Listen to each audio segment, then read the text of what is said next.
Hello students, good morning. Myself Dr. Monivika from Jamshedpur Workers College, Jamshedpur, Department of Commerce. Today I am going to discussing on the subject corporate accounting, and the chapter of this subject is issue of shares, forfeitures and reissues of forfeiture shares. Chapter name है, and the topic, today's topic is discount on issue of share. और इस topic में discount on issue of shares में हम लोग क्या क्या देखेंगे, meaning and then prohibitions, then explanations के बाद accounting treatment, journal entries etcetera. First, meaning of discount on issue of shares. Meaning का मतलब क्या है? When shares issued less than the face value of that share is known as a discount on issue of share. हम क्या बोले हैं? जब share issue होता है जो उसका फेस वैल्यू है उससे कम रेट में इशू होता है. मार्केट में जब शेयर छोड़ा जाता है, issue price is less than the face value of that share. क्या हुआ? Issue price is less than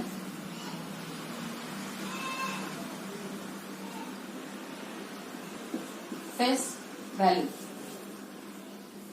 Issue price is less than the face value. हम डिटेल्स लिख के देते हैं ताकि आपको लिखने में सुविधा हो. फुल लिख के देते हैं, that is issue price is less than, market में छोड़ा जा रहा है issue price is less than यानी कम है किससे? फेस वैल्यू से.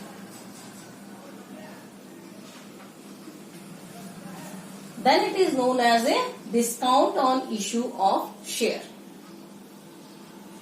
सेकेंड आ जाते हैं, मीनिंग हम लोग जान गया है यानी फेस वैल्यू से कम रेट में छोड़ा जाएगा. Prohibition.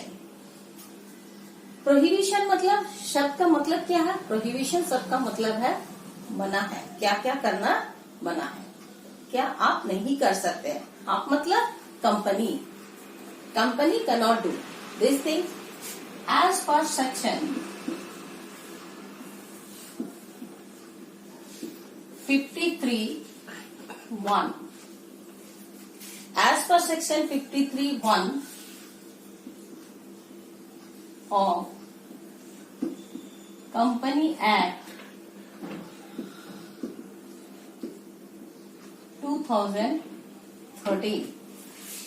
As per section 53(1) Company Act 2013, you means company cannot issue a share at a discount rate. वो इशू नहीं कर सकता है, और अगर वो इशू करता है एज पर सेक्शन 53(2). हाँ, इसमें एक बात और है, एज पर सेक्शन 53(1) में क्या बोल रहा है कि आप इशू नहीं कर सकते हैं एक्सेप्ट प्रोवाइड इन सेक्शन 54 के तहत आप जो दिया हुआ है उसको छोड़ के अदरवाइज आप इशू नहीं कर सकते हैं. और सेक्शन एज पर सेक्शन 53(2) में क्या कह रहा है? अगर आप इशू करते हो तो इसे वॉइड माना जाएगा. क्या माना जाएगा? वॉइड का मतलब है जो वैलिड नहीं है.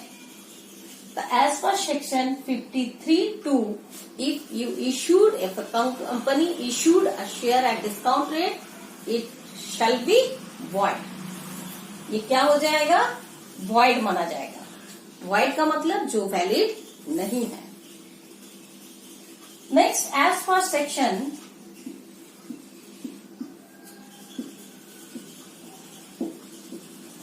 53(2)(a). 53(2)(a) का भी एक क्लॉज है. यहाँ क्या बोला गया है? कंपनी ये शेयर मतलब डिस्काउंटेड शेयर इशू कर सकता है। किसको इशू कर सकता है? अपने क्रेडिटर को इशू कर सकता है। किसको इशू कर सकता है? अपने क्रेडिटर को। यानी कि क्रेडिटर का मतलब कंपनी यहाँ इटसेल्फ एक डेप्ट हो जा रहा है, यानी लायबिलिटी होल्डर हो जा रहा है, उसको किसी को पेमेंट करना है, मतलब कंपनी इटसेल्फ एक डेप्ट हो जा रहा है। यानी that means when company wants to convert its debt into share, convert its debt into share,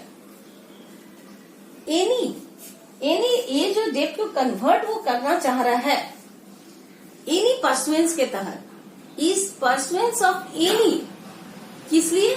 of statutory resolution plan, statutory resolution plan की तहत या फिर स्पेशल स्कीम की तरह।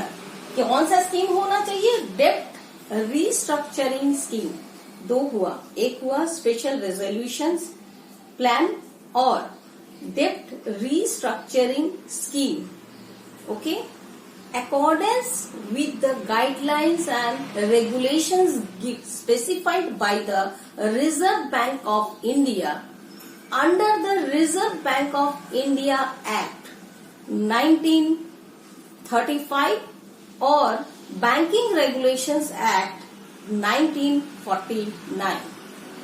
इस regulations and guidelines के तहत एक कंपनी अपने डेटर क्रेडिटर को यानी अपने डेप्ट को कन्वर्ट कर सकता है bye issuing this discounting rate of shares.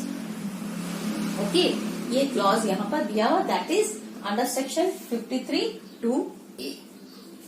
Now ये तो प्रोहिबिशन था, मनाही था, जो कि आप देख रहे हो 3 पॉइंट में बताए हम। नाउ एक्सप्लेनेशन, मतलब इसका एक्सप्लेनेशन क्या है? सबसे पहला है, अगर आप इस प्रोहिबिशन को नहीं मानते हो, जो कि अंडर सेक्शन 53 के तहत दिया हुआ है, जो कंपनीज एक्ट 2013 के अंदर में आता है, अगर आप इसे नहीं मानते हो तो सबसे पहले that company shall be punishable with fine not less than 1 lakh to 5 lakh. 1 lakh से 5 लाख तक के अंदर उसका फाइन होगा। 1 लाख से कम नहीं, 5 लाख से ज्यादा नहीं। Okay, the company shall punishable.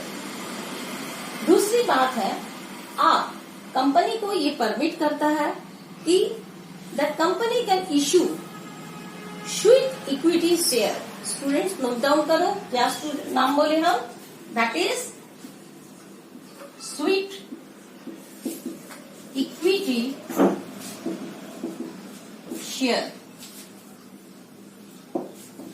Sweet equity share क्या है? स्वीट इक्विटी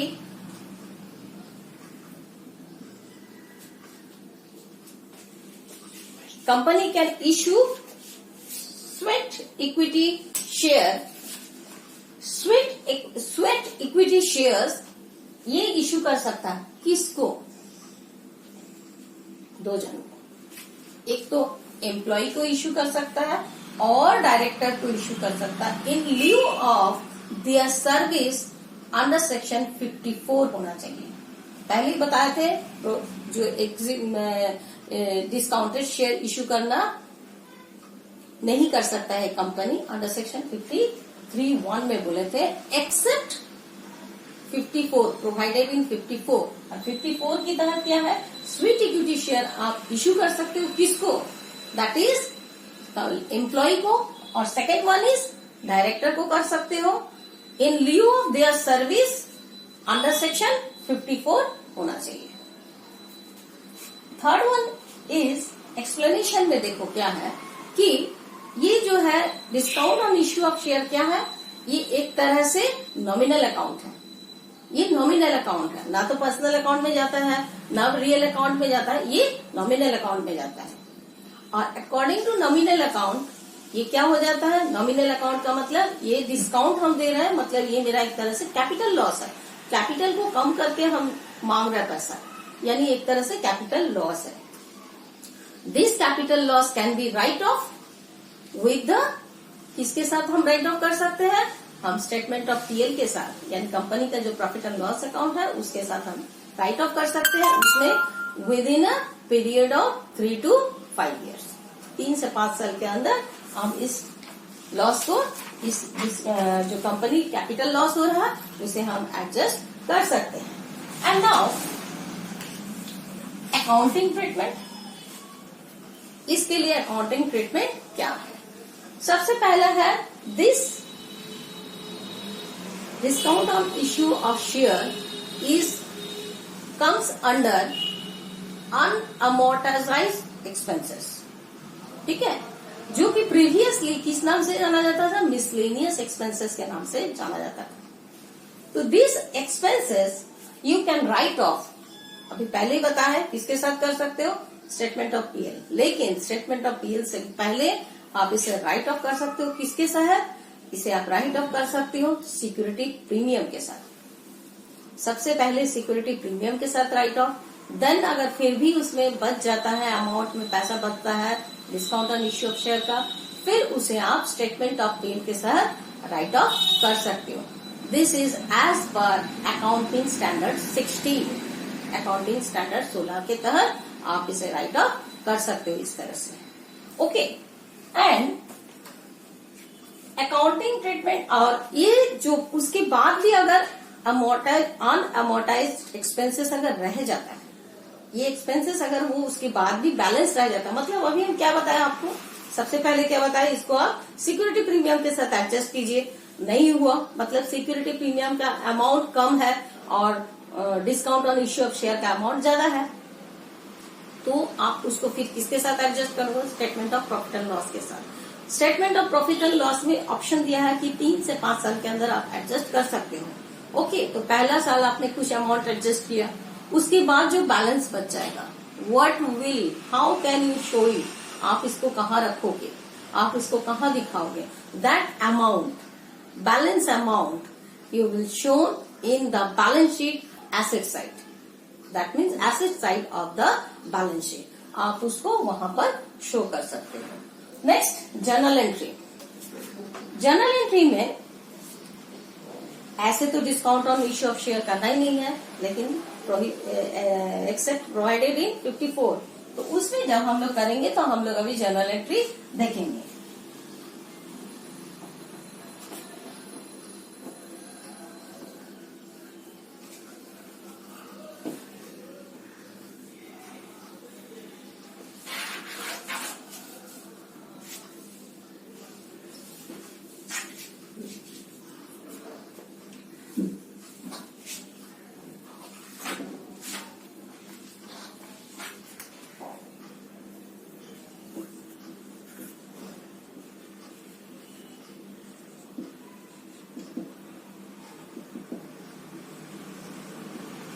जर्नल एंट्री, तो जर्नल एंट्री में हम लोग देखेंगे, सबसे पहले हम जानते हैं शेयर का अमाउंट जो है एट ए टाइम कॉल नहीं किया जाता है, इंस्टॉलमेंट में कॉल होता है।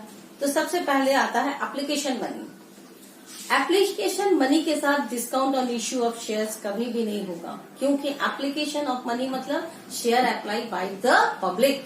तो जब पब्लिक शेयर अप्लाई कर रहा है, in that time application money के साथ डिस्काउंट हो ही नहीं सकता है, क्योंकि जब तक हमको ये पता नहीं है कि कितने आदमी शेयर लेने वाले हैं, discount given by the company, company दे रहा, तो कंपनी किसी को डिस्काउंट तब तक कैसे देगा? इसीलिए ये हमेशा आएगा अलॉटमेंट के साथ। तो एट द टाइम ऑफ, तो एप्लीकेशन मनी का एंट्री एज इट इज जैसे होता है वो होगा, उसको हम नहीं लिख रहे हैं। At the time of allotment,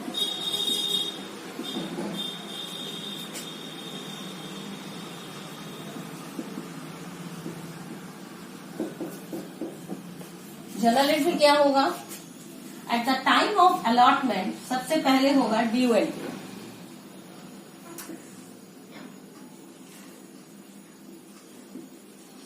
application money में हम लोग जानते हैं सबसे पहले बैंक एंट्री होता है, अदरवाइज सबसे पहले ड्यू एंट्री होता है, उसके बाद बैंक रिसीट का एंट्री होता है। तो सबसे पहले ड्यू एंट्री, ड्यू एंट्री में क्या हो जाएगा?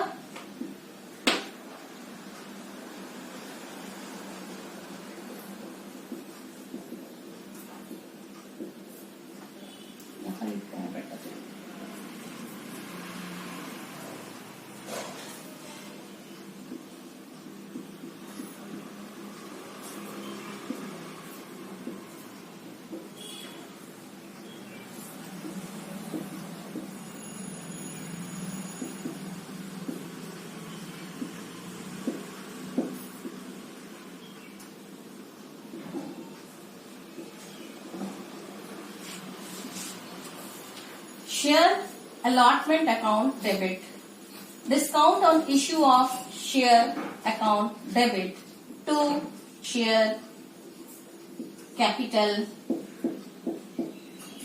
Account.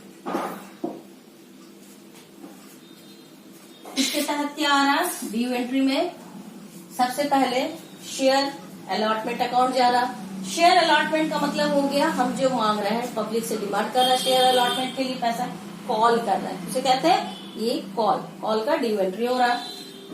Discount on issue of share क्यों आएगा, क्योंकि कॉल हम कम कर रहे हैं, शेयर कैपिटल में जितना एक्चुअली अलॉटमेंट अमाउंट है उससे हम कम कर रहे हैं, दैट्स वाई ये डिस्काउंट का नाम आ रहा है। टू शेयर कैपिटल में जा रहा। When share allotment due entry में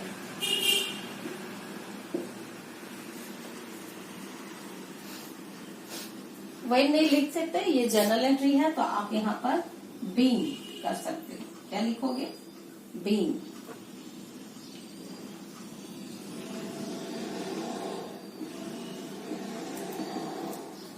being share allotment due entry में।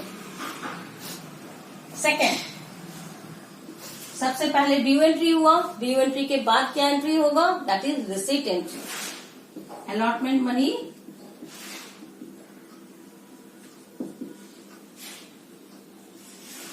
receipt,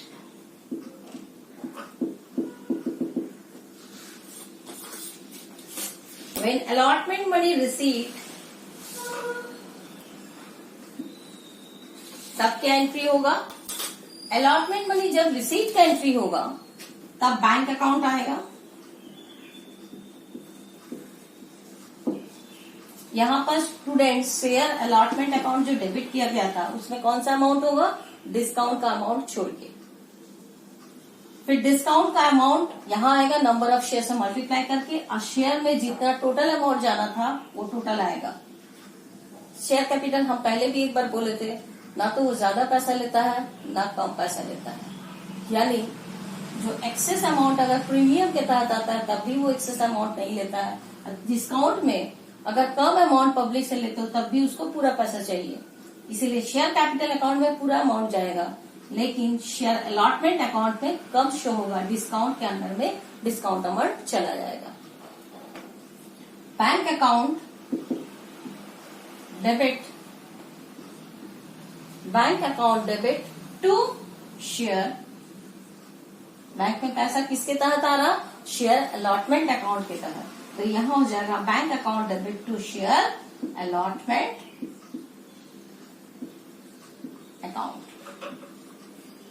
नरेशन आप लिखिए स्टूडेंट, नरेशन क्या हो जाएगा, being allotment money receipt, I repeat, being allotment money receipt excluding discount amount. Next third point, journal entry एक और हम लोग का होगा, that is discount on issue of share. इसे हम एडजस्ट करेंगे, यानी इसको हम राइट ऑफ करेंगे। इसको क्या करेंगे, राइट ऑफ करेंगे। इसके साथ अभी हम बताए थे सेक्शन, यहां से हम रब कर दे रहे हैं, due entry, allotment entry, receipt सब हो गया। अभी हम इसको राइट ऑफ करेंगे। राइट ऑफ किसके तहत करेंगे, राइट ऑफ होगा स्टेटमेंट ऑफ पीएल के साथ एंड सिक्योरिटी प्रीमियम के साथ।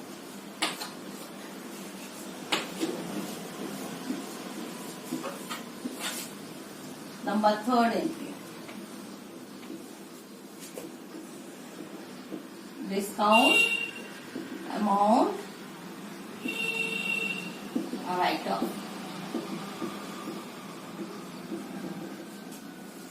क्या एंट्री हो जाएगा, सबसे पहला एंट्री हो जाएगा डिस्काउंट। कहाँ था, इससे पहले वाला एंट्री में देखे थे डिस्काउंट डेबिट में था, अभी डिस्काउंट क्रेडिट में आएगा एंड यहां हो जाएगा security premium account debit statement of profit and loss account debit to discount on issue of share account. Security premium account debit, statement of profit and loss account debit. Security premium account debit, statement of profit and loss account debit to discount on issue of share account.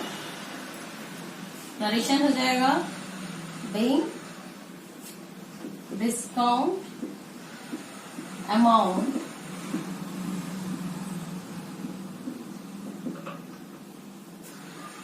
write down.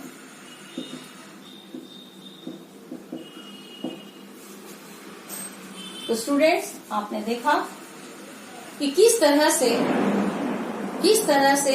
As per section 54 and 53 इन दोनों section के तहत discount on issue of share का treatment होता है। तो next class में हम इसके आगे पॉइंट के साथ डिस्कस करेंगे। Till then bye bye.